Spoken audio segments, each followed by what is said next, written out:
Assalamualaikum warahmatullahi wabarakatuh. Perkenalkan, nama saya Reni Anggrianti, NIM 20030150046. Kelas PJKRA Angkatan 2020 Universitas Negeri Makassar.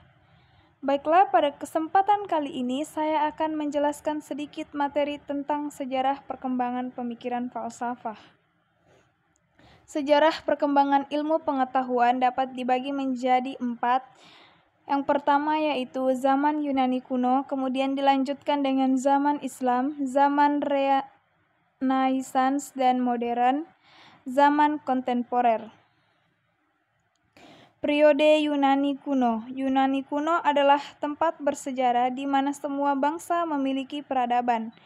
Oleh karenanya, Yunani kuno sangat identik dengan filsafat yang merupakan induk dari ilmu pengetahuan, padahal filsafat dalam pengertian yang sederhana sudah berkembang jauh sebelum para filosof klasik Yunani menekuni dan mengembangkannya. Filsafat di tangan mereka menjadi sesuatu yang sangat berharga bagi perkembangan ilmu pengetahuan pada generasi-generasi setelahnya.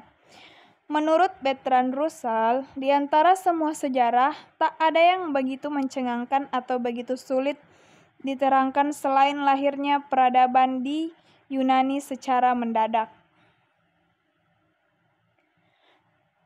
Pada zaman Yunani kuno, kurang lebih 600 tahun sebelum Nabi Isa atau Yesus terlahir, muncul sosok pertama dari Tridente Miletus, yaitu Thales, yang menggebrak cara berpikir mitologis masyarakat Yunani dalam menjelaskan segala sesuatu.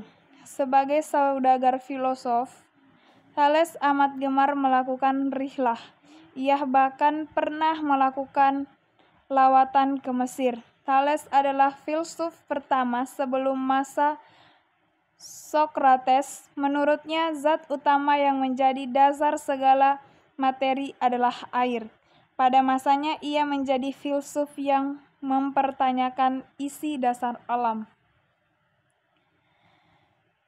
Kemudian, Pythagoras lahir di Samos, daerah Loni, tetapi kemudian berada di Kroton atau Italia Selatan. Ia adalah seseorang matematikawan dan filsuf Yunani yang paling dikenal melalui teoremanya, dikenal sebagai Bapak Bilangan.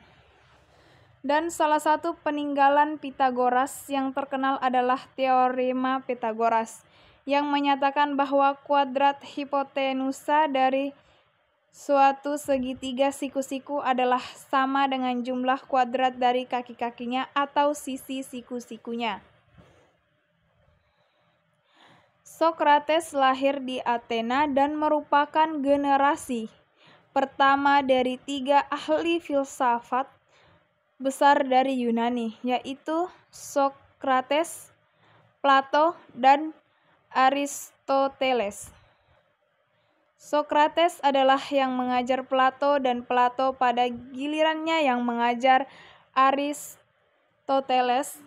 Sumbangsi Socrates yang terpenting bagi pemikiran Barat adalah metode penyelidikan yang dikenal sebagai metode Elenkos, yang banyak diterapkan untuk menguji konsep moral yang pokok. Karena itu, Socrates dikenal sebagai bapak dan sumber etika atau filsafat moral dan juga filsafat secara umum.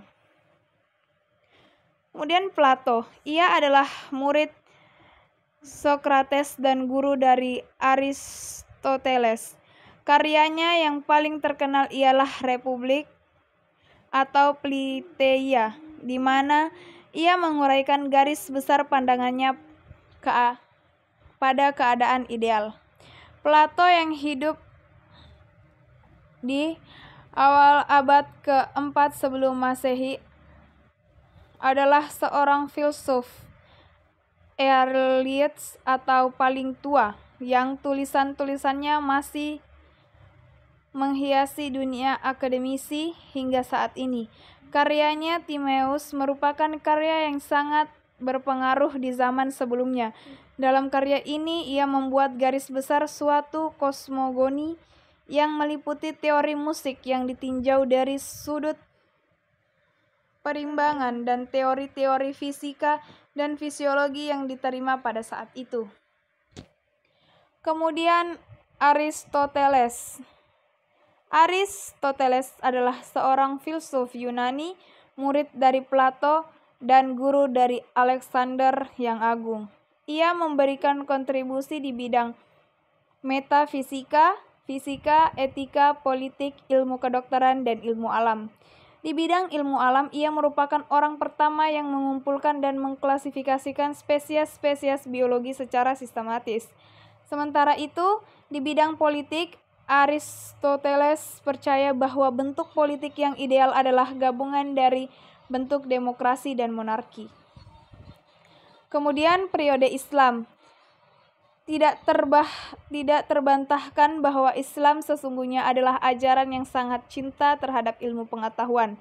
Hal ini sudah terlihat dari pesan yang terkandung dalam Al-Quran yang diwahyukan pertama kali kepada Nabi Muhammad SAW, yaitu surat Al-Alaq dengan diawali kata perintah Iqra yang berarti bacalah.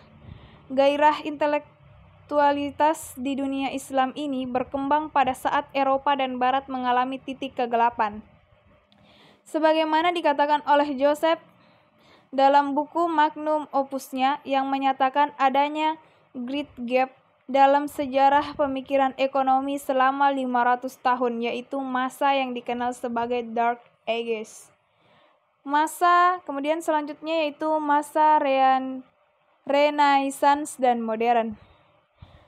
Michael, sejarawan terkenal, adalah orang pertama yang menggunakan istilah Renaissance. Para sejarawan biasanya menggunakan istilah ini untuk menunjuk berbagai periode kebangkitan intelektual khususnya di Eropa, dan lebih khusus lagi di Italia sepanjang abad ke-15 dan ke-16. Renaissance adalah periode perkembangan peradaban yang terletak di ujung atau sesudah abad ke-8 sampai muncul abad modern. Renaissance merupakan era sejarah yang penuh dengan kemajuan dan perubahan yang mengandung arti bagi perkembangan ilmu. Kemudian selanjutnya yaitu periode kontemporer. Zaman ini bermula dari abad 20 Masehi dan masih berlangsung hingga saat ini. Zaman ini ditandai dengan adanya teknologi-teknologi canggih dan spesialisasi ilmu-ilmu yang semakin tajam dan mendalam.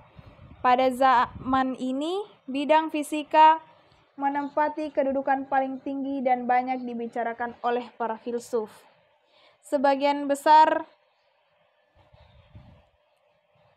aplikasi ilmu dan teknologi di abad 21 merupakan hasil penemuan mutakhir di abad 20. Pada zaman ini, ilmuwan yang menonjol dan banyak dibicarakan adalah fisikawan.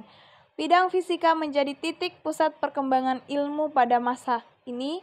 Fisikawan yang paling terkenal pada abad ke-20 adalah Albert Einstein. Ia lahir pada tanggal 14 Maret 1879 dan meninggal pada tanggal 18 April 1955. Umur 76 tahun.